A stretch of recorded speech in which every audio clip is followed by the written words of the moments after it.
السلام علیکم ورحمۃ اللہ وبرکاتہ نحمدہ ونصلی علی رسولہ الکریم اما بعد۔ امید کرتے ہیں آپ تمام سسٹرز خیر عافیت سے ہوں گی اور ایمان کی بہترین حالت میں ہوں گی۔ اللہ رب العزت سے دعا ہے آپ کی طرف ہر بڑے والا شر خیر میں بدل دے، آمین۔ پیار سسٹر، ہم لوگ سورۃ الاعراف آیہ مارکہ 125 تک ترجمہ تفسیر پڑھ چکے تھے۔ آج کا لیسن آیہ مارکہ 126، 127 اور 128 پڑھنے کی کوشش کریں گے۔ اعوذ باللہ من الشیطان الرجیم، بسم اللہ الرحمن الرحیم۔ وما تنقم منا إلا أن آمنا بآيات ربنا لما جاءتنا ربنا أفرغ علينا صبرا وتوفنا مسلمين۔ وقال الملأ من قوم فرعون أتذر موسى وقومه ليفسدوا في الأرض ويذرك وآلهتك قال سنقتل أبناءهم ونستحيي نساءهم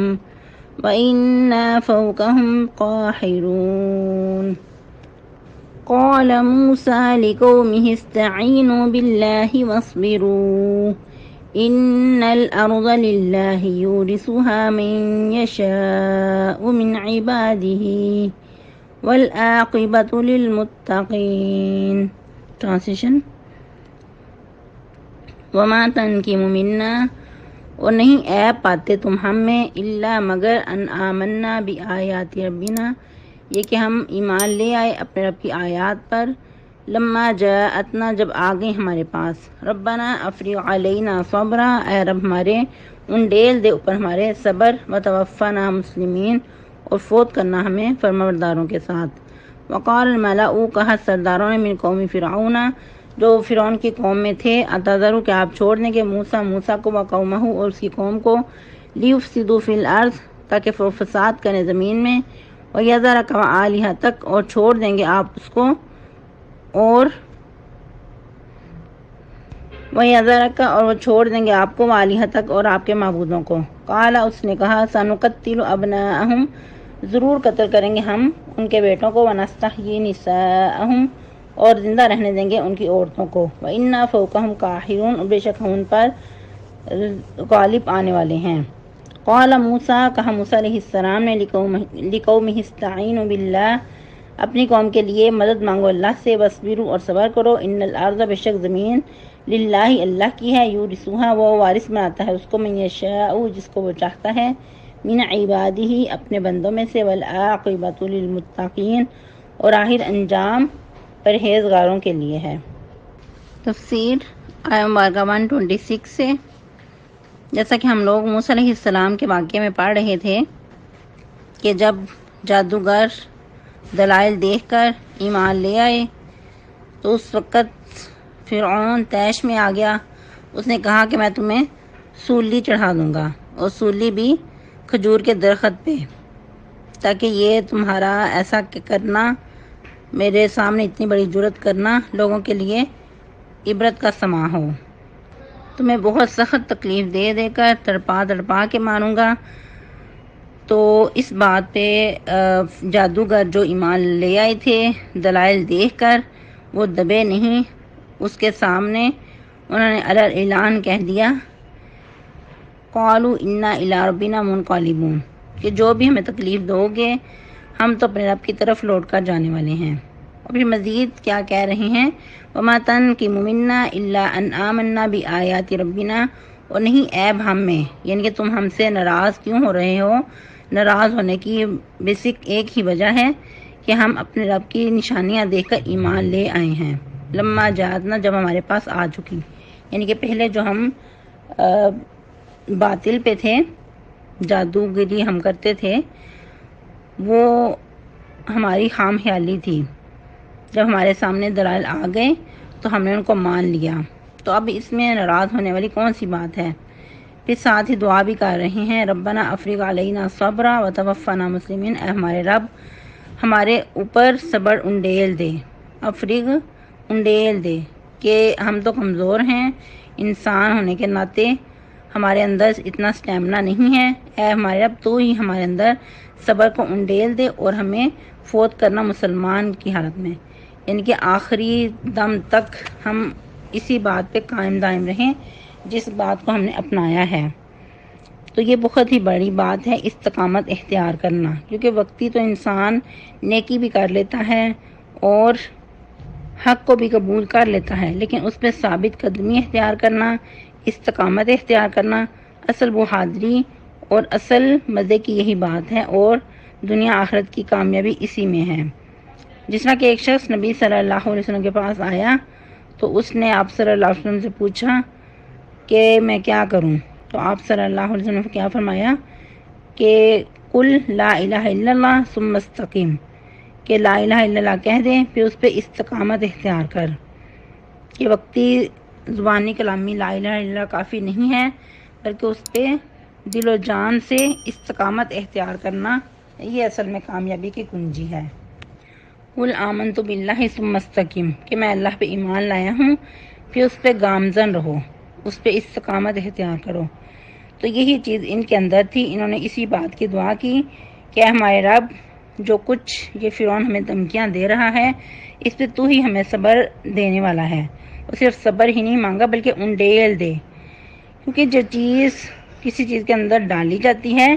اس کا اثر زیادہ اچھا ہوتا ہے۔ جیسا کہ ہم نے پہلے بھی پڑھا کہ جب موسیٰ علیہ السلام کی قوم نے بچھڑے کو معبود بنا لیا تو اس کو کیا کہا تھا کہ تمہارے اندر بچھڑے کی محبت ڈال دی گئی ہے، پلا دی گئی ہے، تو اس چیز کا زیادہ اثر ہوتا ہے۔ اے ہمارے رب ہمارے اندر صبر کو انڈیل دے اور ہمیں فوت کرنا تو اسلام قبول کرنے کی حالت میں، مسلمان ہونے کی حالت میں۔ پھر اس کے بعد دیکھیں قوم کا پھر ریئیکشن، وقال الملأ من قوم فرعون، کہنے لگے سردار جو فرعون کی قوم میں تھے، اتذر موسیٰ، کیا تم چھوڑ دو گے موسیٰ کو، اس کی قوم کو، یعنی کہ جو کچھ یہ اب کھیل ہو چکا ہے کیا اس کو موسیٰ کو اور اس کی قوم کو یعنی کہ بنی اسرائیل کو اسی حالت میں چھوڑ دو گے؟ لیفسدوا فی الارض، تاکہ وہ دندناتا پھرے، فساد کرتا پھرے زمین میں، ویذرک وآلہتک، اور وہ تجھے اور تمہارے معبودوں کو چھوڑ دے، یعنی کہ تمہاری جو اتنی بڑی برتری ہے دنیا پہ، تم انا ربکم الاعلی کہتے ہو، تو یہ تمہیں مانے نہ، تجھے بھی اور تمہارے الہوں کو اسی طرح چھوڑ دے، یعنی کہ جو تم نے معبود بنائے ہوئے ہیں، کیونکہ ہر انسان کے اندر اللہ سبحانہ و تعالیٰ نے بندگی کا ایک مادہ رکھا ہے، وہ چاہتا ہے کہ اپنی محبتیں، اپنی جو امیدیں ہیں وہ دوسروں کے ساتھ کوئی ایسا معبود ہو جس کے ساتھ وابستہ کی جائیں۔ تو فرعون اگرچہ خود کو انا ربکم الاعلی کہتا تھا، لیکن اس کے باوجود کچھ ایسے اس نے بھی مورتیاں، پتھروں کے معبود بنا رکھے تھے جن کے ساتھ وہ اپنی محبتیں وابستہ کرتا تھا۔ تو وہ جو سردار تھے، بڑے بڑے لائن تھے اس کے قوم کے اندر، وہ کہنے لگے، مزید اس کو فرعون کو ابار رہے ہیں کہ انہوں نے جو کھیل کھیلا ہے وہ خود بھی غالب آ گیا ہے، اور یہ جو فرعون تھے انہوں نے بھی اسلام قبول کر لیا ہے، تو ان کو اسی حالت میں چھوڑ دینا ہے کہ وہ تمہارے معبودوں کو بھی چھوڑ دیں اور تمہیں بھی دھتکار دے۔ تو آگے سے فرعون کا جواب دیکھیں، قال، اس کہنے لگا، سنقتل ابناہم، میں اسی طرح نہیں چھوڑنے والا بلکہ کیا کروں گا، ان کے بیٹوں کو قتل کر دوں گا، یعنی کہ جتنے ان کے اندر مرد ہیں، ایک جو مردانگی کی طاقت ہوتی ہے، ان کو قتل کروا دوں گا، ونستحیی نساءہم، اور ان کی بیٹیوں کو زندہ رہنے دوں گا، یعنی کہ اس طرح یہ قوم مفلوج ہو جائے گی، وہ کمزور رہ جائے گی، پنپ نہیں سکے گی۔ یہ ایک دفعہ پہلے بھی اس نے یہ کام کیا تھا کہ بیٹوں کو زندہ ذبح کروانے کا، اب دوبارہ سے وہی کھیل کھیل رہا ہے، ابھی یہ سوچ ہی رہا ہے کہ میں ایسا کروں گا، ان کے جو بیٹے ہوں گے ان کو قتل کروا دوں گا اور بیٹیوں کو زندہ رہنے دوں گا، عورتیں جو ہیں وہ زندہ رہیں گی، لیکن جو مرد حضرات ہیں ان کو ختم کروا دوں گا تاکہ یہ قوم بہت کمزور رہ جائے، جو بنی اسرائیل ہیں یہ کمزور رہ جائیں۔ لیکن عقل کے اندھے کو کیا پتا کہ جس قوم کو ہم کمزور کرنا چاہتے ہیں اسی قوم سے ہم اپنے کام بھی نکلواتے ہیں، کیونکہ خود تو یہ بڑے بن ٹھن کے رہتے تھے اور بنی اسرائیل کو انہوں نے غلام بنا رکھا تھا، ان سے بہت سخت کام لیا کرتے تھے اور ہمیشہ ان کو اپنے قبضے میں رکھتا۔ تو اس وقت یہ اس کا جواب سن کر جادوگر دبے نہیں، جادوگر مزید ان کا ایمان مضبوط ہوا۔ فرعون کا یہ جواب سن کر بھی وَإِنَّا فَوْقَهُمْ قَاهِرُونَ کہ بے شک ہم ان پر غالب آنے والے ہیں، یعنی کہ ایسا کر کے ان کے بیٹوں کو ذبح کروا کے عورتوں کو زندہ چھوڑ کر ایسا کر کے ہم ان پر غالب آئیں گے۔ لیکن جو فرعون کا جواب سن کر بھی موسیٰ علیہ السلام کی قوم جو ایمان لا چکی تھی وہ دبی نہیں، کہنے لگی سورہ طٰہٰ میں اِنَّا آمَنَّا بِرَبِّنَا لِيَغْفِرَ لَنَا خَطَايَانَا وَمَا أَكْرَهْتَنَا عَلَيْهِ مِنَ السِّحْرِ وَاللَّهُ خَيْرٌ وَأَبْقَىٰ کہ کیا کہنے لگے، بے شک ہم ایمان لائے اپنے رب پر، یعنی کہ اب ہم اپنے رب پہ ایمان لے آئے ہیں، کس لیے؟ تاکہ وہ بخش دے ہمارے گناہوں کو اور جو کچھ تو نے ہم سے زبردستی جادو کروایا، حالانکہ اللہ ہی بہتر اور باقی رہنے والا ہے، یعنی کہ اللہ تعالیٰ کے ہاتھ میں ہے اچھا انجام اور وہی باقی رہنے والا ہے۔ یہ جو جادو ہے یہ باطل ہے اور نابود ہونے والا ہے، ختم ہو کر رہنے والا ہے۔ پھر مزید کیا کہنے لگے ہیں، اِنَّهُ مَن يَأْتِ رَبَّهُ مُجْرِمًا بے شک جو آئے گا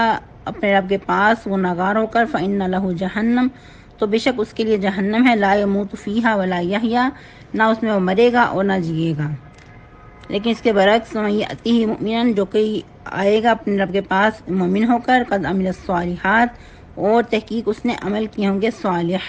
فَأُولَئِكَ لَهُمُ الدَّرَجَاتُ الْأُولَىٰ تو ایسے ہی لوگوں کے لیے بہت بلند و بالا درجات ہوں گے۔ جنات عدن تجری من تحتها الانہار جنتیں ہوں گی ہمیشہ رہنے کی جس کے نیچے نہریں بہہ رہی ہوں گی، خالدین فیہا اور اس میں ہمیشہ ہمیشہ رہیں گے۔ وذالک جزاء من تزکیٰ لیکن یہ کس کے لیے ہے؟ جو پاکی حاصل کرے گا، جو تقوی اختیار کرے گا۔ اللہ اکبر کبیرہ۔ کیسے جادوگروں کے ایمان مضبوط تھے، حالانکہ جادوگر اس سے پہلے کسی درس گاہ میں نہیں گئے تھے، کسی کی تربیت انہوں نے حاصل نہیں کی تھی، لیکن جب انہوں نے دلائل دیکھے، خود آنکھوں سے مشاہدہ کیا تو فوراً اس پہ ایمان لے آئے، پھر اسی پہ گامزن ہو گئے۔ سبحان اللہ۔ تو اسی لیے پھر موسیٰ علیہ السلام فرما رہے ہیں قال موسیٰ لقومہ استعینوا باللہ واصبروا موسیٰ علیہ السلام نے فرمایا اپنی قوم کے لیے اللہ سے مدد مانگو، یعنی کہ یہ بہت کڑا وقت ہے تو اس وقت اور کچھ نہیں کر سکتے، اللہ ہی کی مدد شامل حال ہے، اللہ ہی سے مدد مانگو اور صبر کرو، یعنی کہ جو مشکل حالات آ رہے ہیں، جو یہ دھمکیاں دے رہا ہے کہ تمہارے ہاتھ پاؤں مخالف سم سے کاٹ دوں گا اور تمہیں سولی پہ چڑھا دوں گا۔ ان الارض للہ یورثها من یشاء من عبادہ بے شک زمین اللہ کے لیے ہے، وہی وارث بناتا ہے جس کو چاہتا ہے اپنے بندوں میں سے۔ والعاقبۃ للمتقین اور آخر کار انجام جو ہے، جو اچھا انجام ہے وہ پرہیزگاروں کے حق میں ہوتا ہے۔ اصل میں یہ شرط کیا ہے کہ اگر تقوی ہے تو پھر انجام تمہارے حق میں ہوگا، پھر پریشان نہ ہو، بس اب وقت جو کڑا آ چکا ہے اس پہ صبر ہی درکار ہے، صبر کرو بھائیو، صبر کرو۔ موسیٰ علیہ السلام اسی بات کی تلقین کر رہے ہیں، یہ نہیں کہا کہ ٹھیک ہے میں اللہ کا نبی ہوں، اتنا بڑا میں نے کام کیا ہے تو اب میرے ہاتھ میں ہے جادو کی چھڑی میں جو مرضی کروں، نہیں ایسا نہیں کہا، بلکہ اللہ ہی کو پکارا ہے اس وقت اور اللہ ہی کو پکارنے کی تلقین کر رہے ہیں اور صبر کی بھی تلقین کر رہے ہیں۔ اور ادھر زمین سے مراد ارض مصر، کیونکہ اس وقت مصر میں وہ رہتے تھے، سکونت اختیار کی ہوئی تھی، اور اس کے علاوہ باقی ساری زمین کے بارے میں بھی ایک اوور آل درس ملتا ہے کہ زمین تمام کی تمام اللہ ہی کی ہے، وہی جس کو چاہتا ہے اپنے بندوں میں سے وارث بناتا ہے۔ یہ انسان کبھی بھی نہیں کہہ سکتا کہ میری جمعیت بہت بڑی ہے یا میرے ہاتھ میں پیسہ بہت زیادہ ہے تو ٹھیک ہے میں جس مرضی زمین کا وارث بن جاؤں یا جس مرضی زمین پہ میں حکومت کر لوں، ایسا نہیں، یہ سب کچھ اللہ ہی کے ہاتھ میں ہے، جس کو چاہے جیسا منصب عطا کرے۔ تو اصل میں انسان کو جو کرنے کے کام ہے وہ تقوی ہے، ہمیشہ تقوی کو اپنے ہاتھ میں پکڑ کے رکھے، اگر تقوی کی لائن سے ہٹ گیا تو پھر نقصان کا خدشہ ہے، یا پھر اگر وقتی انسان غالب ہوتا نظر آتا ہے لیکن آخر انجام جو ہے وہ اچھا نہیں ہوگا۔ اگر انسان تقوی اختیار کرے بظاہر نقصان ہوتا نظر بھی آئے، لیکن آخر ایک وقت آئے گا کہ انسان غالب آ کر رہے گا۔ سبحانک اللہم ربنا و بحمدک نشہد ان لا الہ الا انت نستغفرک و نتوب الیک۔ والسلام علیکم ورحمۃ اللہ وبرکاتہ۔ وصلی اللہ علیہ